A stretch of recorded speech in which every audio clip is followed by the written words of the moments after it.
Reva, while you're here, let's run this by you. The sounds, the 10 tech sounds you don't hear anymore. Because of technology, it's moved ahead. Frankie, this is going to be a tough list for you. Best of luck. The sound of a VHS rewinding. To avoid a late fee, we had to sit through 5 minutes of tape whirring as we waited for the VCR to bring our tape back to the beginning. The most satisfying part of the rewind sound is how the whirring noises seem to get louder as the gears sped up in their race back to the beginning of the tape. Yeah, that's true. They did. The whir of a floppy disk drive. One thing that's missing from today's high-speed computer experience is the sense of anticipation. Back in the 80s and even 90s, we waited with bated breath as our PCs tried to read our data floppy disk. As the loud drive head whirred, we crossed our fingers and hoped that a scratch or a magnetic exposure hadn't trashed our term paper. Funny. Dial-up modems. Sitting there waiting. Oh.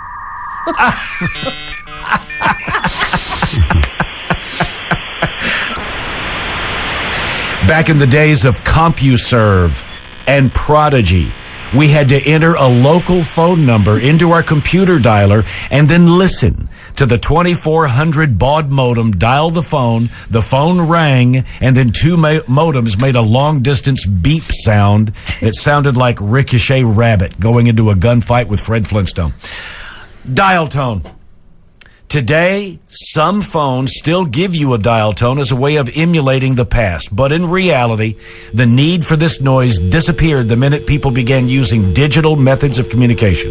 Still, it's always a wonderful way to pick up your phone and hear the comforting dial tone that lets you know that, yes, you still have service. I still have a landline in my house, so I'll hear a dial tone. As do I. Do you have a landline? Well, I have a landline just in case you have to hit 911, but it's unplugged always, so we don't ever use it or hear the ring. Just in case of an emergency, we can plug it in. Landline, Frankie? We do not, no. They're going away. I so can't stand to have a phone conversation on a cell phone with another cell phone. Right. I'll do anything to avoid it. Right. And that means keeping a landline, I'll keep it. A busy signal. Remember the days when you had to call a number over and over again just to get through? With services like voicemail and call waiting coming standard today, you never hit a dead end when you've dialed a friend. But not too long ago, you could be dialing your mom to tell her you just got engaged and blocked by the busy signal. When I do get a busy signal these days, I do get that shocked feeling like, really? Haven't heard that. Busy? How can you be busy? What? The rotary phone winding. However, back in the days before buttons, we had the pleasant but time-consuming task of turning a rotary dial to make calls. It's hard not to miss the hypnotic whirring noise that the dial made as it slowly returned to the position after you moved it down to a high number like 8.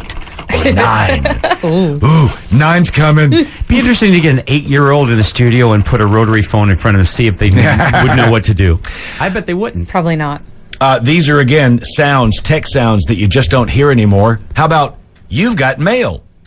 Back when the web was new and AOL was the most popular ISP, users couldn't wait to hear the sound of a man's voice saying, "You've got mail," each and every time a new message arrived. I just got a little rush there. I hadn't heard that forever, and I was that guy. I was like, oh, hey, I've got mail. I feel good. That. I'm so popular. The sounds again, tech sounds you don't hear anymore. The Windows 95 shutdown sound. Before listen to me.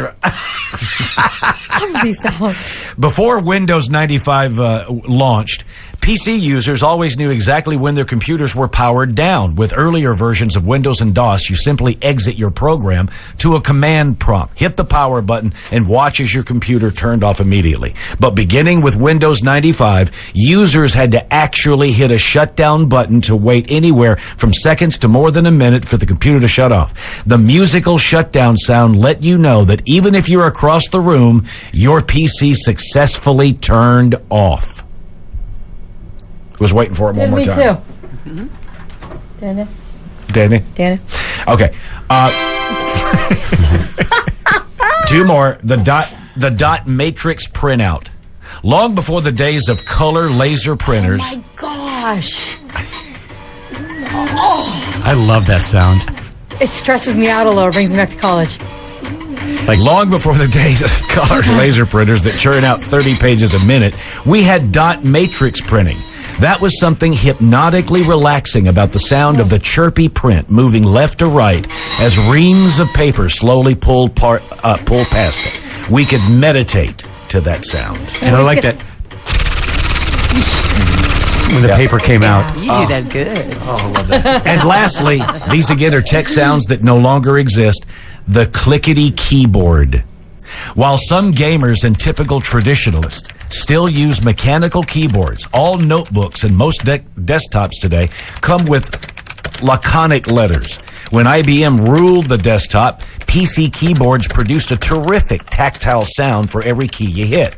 To serious typists, this symphony of springs is more beautiful than Beethoven's Ninth because it gives them audible feedback that their strokes have registered. Nice.